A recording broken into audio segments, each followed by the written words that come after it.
like we were friends. We were like best friends. Yeah. I will always have a feeling for him.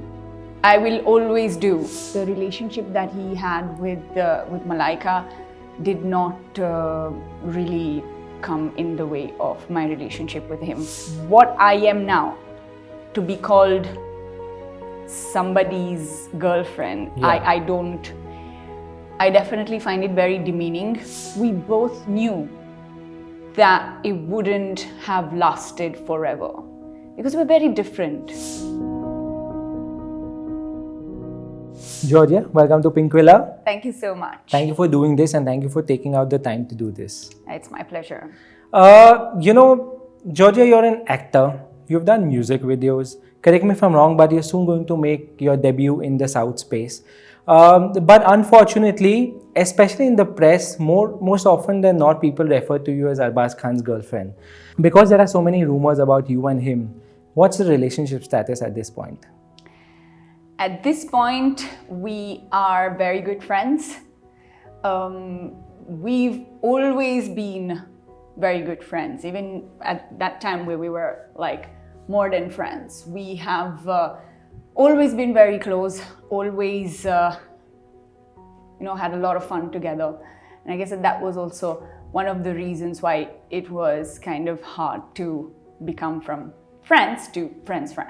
Yeah, but no, you rightly said, and correct me if I'm wrong, but I think first time y'all met in 2018? Yeah. I think that's when the relationship actually started. Yeah. And since then it had been so many years.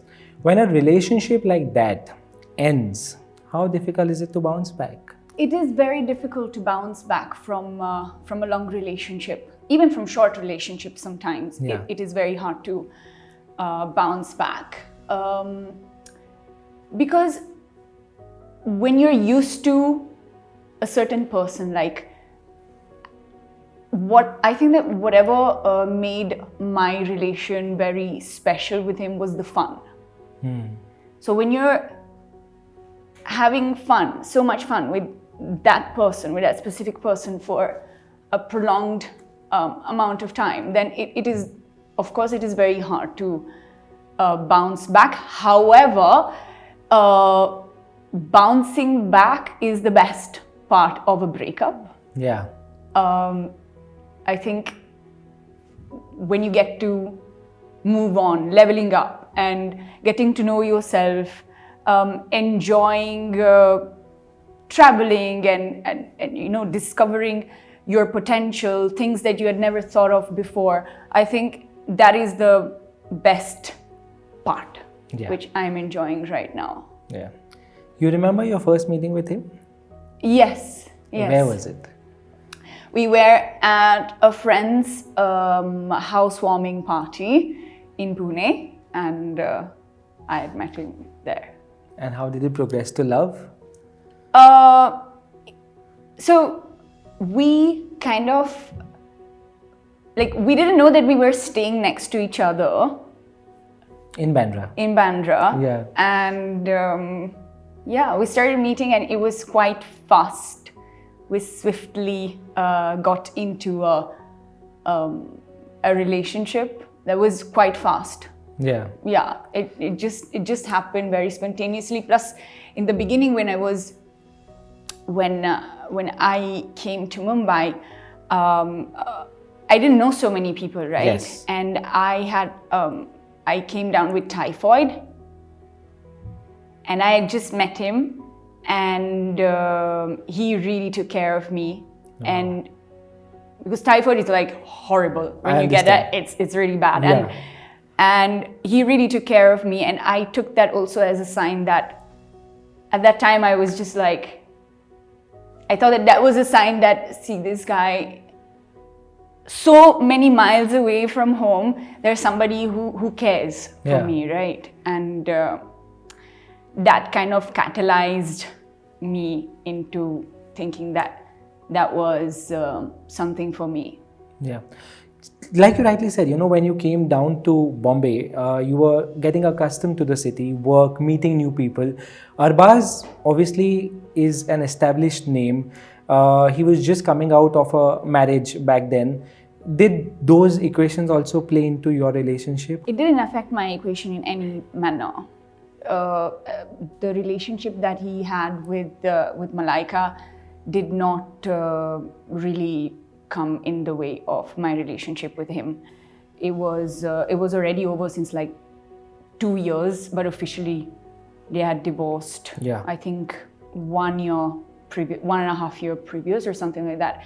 And no, I don't think it did affect. Yeah. I saw one article actually of yours, Georgia, where you said that I think in the pandemic your relationship changed. I think you said that earlier somewhere. What happened? Have I ever said that? Yeah, I read an article where you said during the pandemic, I think your and his relationship was changing a bit. I can't really recollect at the moment about this interview. However, no, like, in fact, during the pandemic, I think it changed almost for better, because we got to spend so much time together.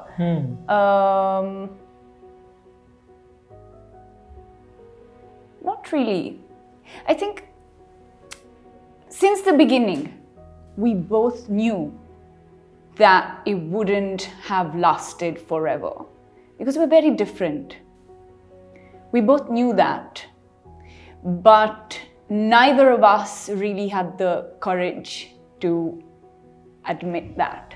That's tough. That's very tough. That is tough. Because we are too different. Yeah. We are very different. But as I said, we had so much fun together that,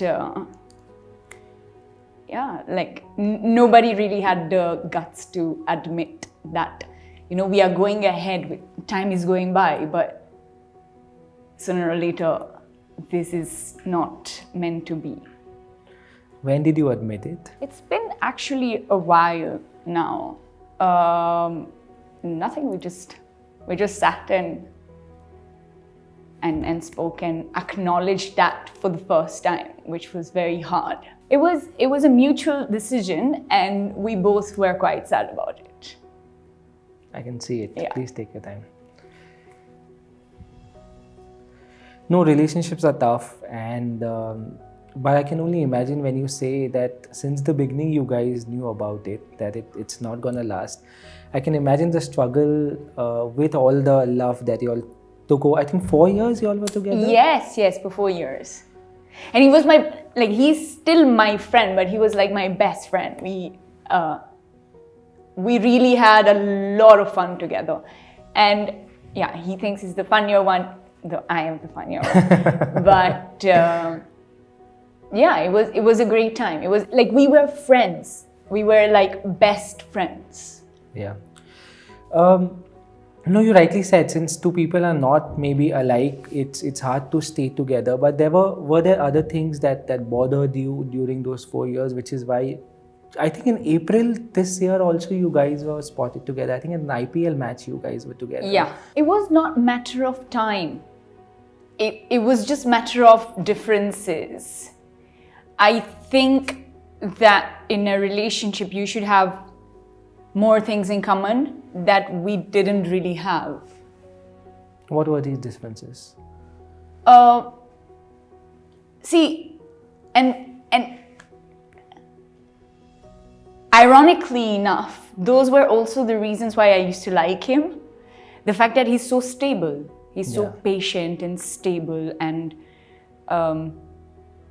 you know, he's the kind of person that, you know, he'll always be there, sitting on the couch, reading his papers, and you know that he's there. And I really needed, at that time of my life, I really needed something like that. But that at the same time is something that cannot work with me and where I see myself. Like, I love to travel. I'm loving my freedom at the moment.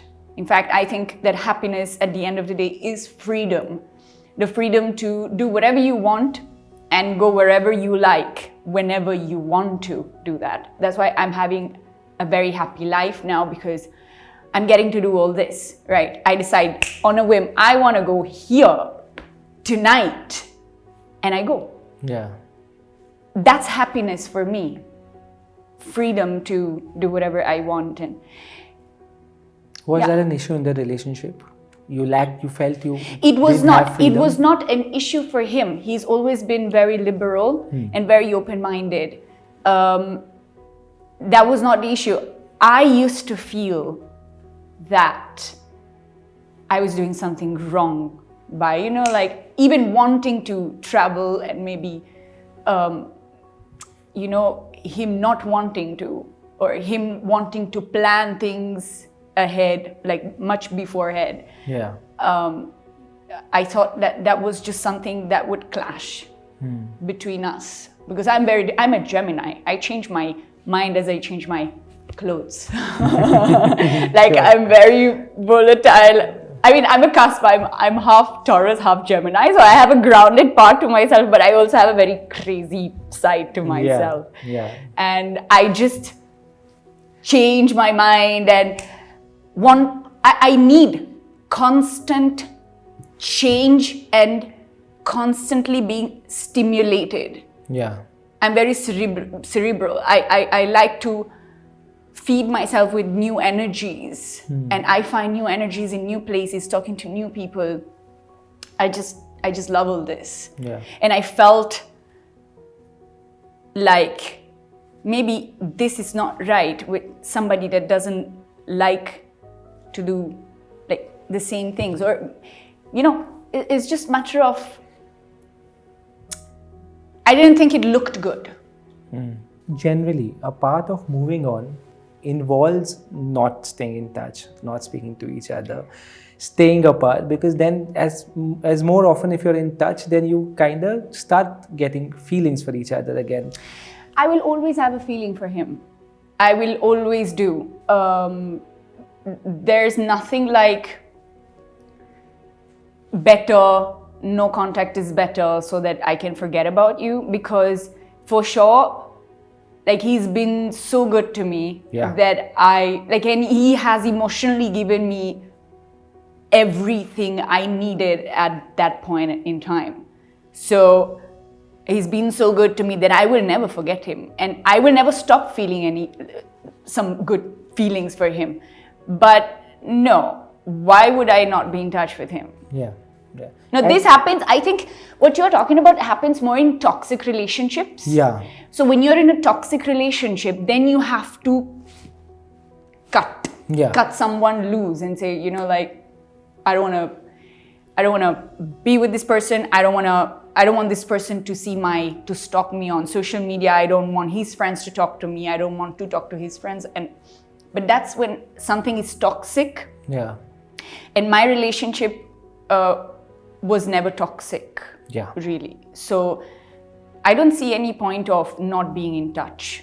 Yeah. Also, sometimes moving on gets difficult when families are also involved. Did that happen in your situation? Was his family? We were your not family? married, right? Yeah, of course. Of course, our families knew each other, but we were not married. So I think that it would have been much worse. Yeah. If we would have been married, but no, we were not. So, and plus, his family is so chill. My family is super chill. Yeah. Let me go back to my first question where I said you're an actor, you do music videos, you are doing a South film, but despite that, more often than not, media refers to you as Arbaaz Khan's girlfriend. Is this hurtful for you as an individual? Yes, I do find it demeaning for someone's personality to be addressed as someone's girlfriend, right? Or someone's boyfriend, or someone's something. I find it very demeaning. I say I've lived my life till now. I've done all my struggles, all my work, all my preparation, and all my evolution to become what I am now, to be called somebody's girlfriend. I definitely find it very demeaning. Yeah. And I wish not to be called that anymore. Is this also why you agreed to do this conversation? Because you've never spoken about this before. Yeah. This is the first time you're opening up about something that's so intimate to you as a person. Is Yeah. that why you decided to speak about it? Honestly, yes. I get that. I don't want to be called someone's girlfriend anymore. Yeah. That's not what I'm here for. Yeah. In your case, I remember a lot of times in earlier years of your relationship, what used to be discussed a lot is the age difference between the two of you. And Arbaaz, I remember, has spoken about this and has addressed this, that it has never been a problem between the two of you ever. But somehow, because you all are in limelight, the trolling happens a lot because of this reason. Did you face a lot of that? Of course, I've been trolled a lot because of our age gap. But I'm not affected by it. I've never really been affected by it because people can troll me as much as they want. At the end of the day, I will not stop myself or refrain myself from doing something that I want to do because of somebody's perception of me. Yeah. There was a big age gap. Cool, whatever, but that's my life. At the end of the day, my decision. Yeah. I do whatever I find right, and whatever is part of my karma, I guess. In the beginning, I honestly used to get very affected by it. I used to think, oh my God. And I remember still, it was on somebody's page, somebody had written, because my dad was in town and we were spotted with my dad, and somebody wrote something about my dad. And I inherently go nut when my family is spoken, like when my family is of course spoken down to, and I had got, like, I was nuts, and I even replied that comment. And then, yeah, in the beginning, I used to feel very, I used to get angry. I used to feel like inadequate. I used to feel like, oh my God, maybe why are they saying these things about me? Why do they think that of me? I'm not this, but why do they think that? And with the time, I only became stronger and stronger. So I even thank these people, because now, like, nothing can actually penetrate the thickness of my skin. Amazing. What's happening now on the work front? What are you doing next? What do you want to do next? Yeah, so I have just shot for this South film song, Martin, it's called, and it will be out the next month or in January. So I'm really looking forward to it. And I've always loved music. Yeah. So at the moment, I'm just focusing on the musical part of films or music videos. We'll see in the future, because I'm also doing different things at the moment, not only being in front of the camera, but I'm also studying different things. Wow. I love finance, so I'm studying finance. I'm studying an ample amount of stuff. And I'm doing other things. But for what concerns the movie part, at the moment I'm only doing the music part of a film. Yeah. But Giorgia, you're a very, very strong woman, very, very inspiring for many who must have seen this video. And I am hoping that whatever you want in the future should come your way in the most positive way. Thank you. Same, I wish to you. Thank you so much. If you like this video, please like, share and subscribe to Pinkvilla.